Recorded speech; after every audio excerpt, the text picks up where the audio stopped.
ஏன் நான் இந்த மதுவின் கொடுமையை பற்றி பொதுவெளியில பேசலன்னா, படுபாவிகளா, ஒரு இனம் அழிந்ததேடா. கூத்தடிச்சிட்டு இருக்கிற கும்மாளம் ஒரு அந்த செலிப்ரேஷன் கிடையாது.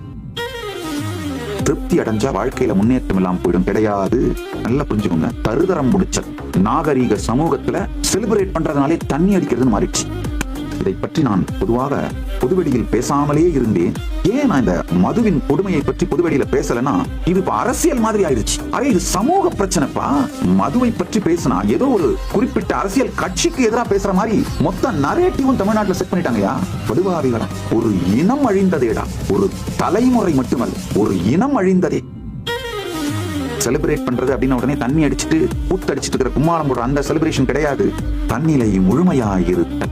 அது நடக்கும்போது என்ன ஆகும்னா, அளப்பரிய கிரியேட்டிவிட்டி, அடுத்தது மிகப்பெரிய விஷயங்களை எப்படி சாதிக்கிறதுன்றதுக்கான அறிவு, தைரியம், தெளிவு அனைத்தும் சத்தியமாகும்.